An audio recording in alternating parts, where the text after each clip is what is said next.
Hello friends, welcome back to our channel. சிறகடிக்க ஆசையில் upcoming review பார்க்கலாம்.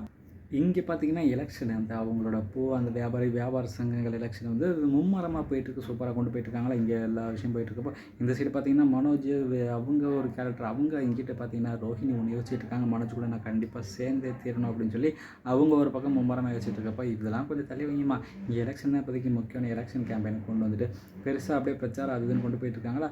இந்த இதில் பிரச்சாரத்துக்கு இது பண்ண வரப்போ பார்த்தீங்கன்னா ஒரு அசம்பாவிதம் நடந்தது. என்னென்னு பார்த்தீங்கன்னா சிந்தாமணி ஆளை வச்சு இந்த மாதிரி கையில் வந்து ஒரு பொருளை கொடுத்து இந்த மாதிரி மீனாவை வந்துட்டு தவறான இது மாதிரி பண்ண வந்துட்டாங்களா. அப்போதைக்கு மீனா கொஞ்சம் பார்த்து சுதாரிச்சு போகிறதுல அவங்க வயிற்றில் வந்து லைட்டாக வந்து அடிபட்டுருது. ரத்தமும் வருது. லைட்டான அடி பார்த்ததும் அவன் தப்பிச்சு ஓடிடானா. பிடிச்சி எப்படியோ அடித்து இந்த மாதிரி கேட்குறப்போ எப்படியோ சிந்தாமணி தான் பண்ணாங்க தெரிய வந்துடுது.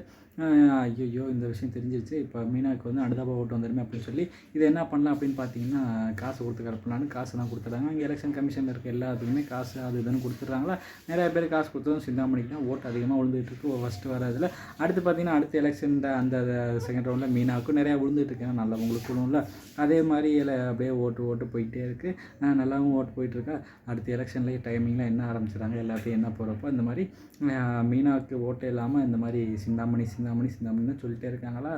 எல்லோரும் என்னடா அது சிந்தாமணின்னு சொல்லிட்டே இருக்காங்க அப்படிங்கிறப்ப அடுத்து மீனான்னு வருது.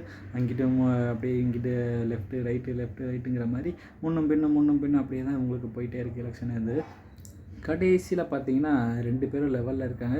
கடைசி ஒரு ஓட்டு தான்ப்பா இருக்குது. அதையும் சொல்ல போகிறேன் யாருன்னு பார்த்தீங்கன்னா அப்படின்ற மாதிரி பார்த்துட்டு இருக்கப்போ சிந்தாமணிக்கு அப்படியே பதட்டம் வருது. மீனாவுக்கும் பதட்டம் வருது. யாருன்னு பார்த்தீங்கன்னா கடைசியில் மீனா தான் அப்படிங்கிற மாதிரி வருது.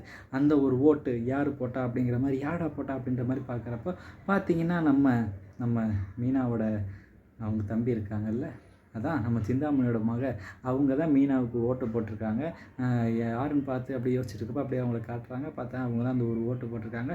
எப்படி இவங்க ஓட்டு போட முடியும்னு நினச்சோன்னா அவங்களோட மகளில் அதனால் அந்த ஏரியாவில் தானே இருக்காங்க. அதனால் அவங்க ஓட்டு போட்டு கண்டிப்பாக மீனாவுக்கு ஓட்டு போட்டனால அவங்க அப்படியே ஜெயிச்சிட்டாங்களா. யார்கிட்ட வந்து ஓட்டு போட்டால் என்னடா இப்படி ஆயிடுச்சு அப்படிங்கிறப்போ போய் மீனா சந்தோஷம் குதிக்கிறாங்களா. இனிமேட்டு உங்களுக்கு நல்ல காலம் பிறக்க போகுது அப்படிங்கிற மாதிரி எல்லாத்தையுமே முத்து சொல்லி சந்தோஷப்பட்டு இருக்காங்க. இந்த விஷயத்தை வீட்டில் எல்லாத்தையும் சொல்லப்போ எல்லாம் சந்தோஷப்படுறாங்க. விஜயா வந்துட்டு டென்ஷன் ஆகுறாங்க. என்னடா இவ ஜெயிச்சிட்டாலே, அப்போ என் வீட்டில் வந்து இவரோட ராஜ்யம் தான் இருக்குமா அப்படின்னு சொல்லி அதெல்லாம் நினச்சி பார்த்துட்டு இருக்காங்க. எம்மா நீ இப்படி இருக்கியாமா அப்படின்ற மாதிரி வந்து சொல்கிற அளவுக்கு தான் இருக்குது. ஓகே ஃப்ரெண்ட்ஸ், இந்த மாதிரி போனால் நல்லாயிருக்கும். இந்த வீடியோ பிடிச்சா மறக்காமல் லைக் பண்ணி ஷேர் பண்ணி சப்ஸ்கிரைப் பண்ணிடுங்க. Thank you friends.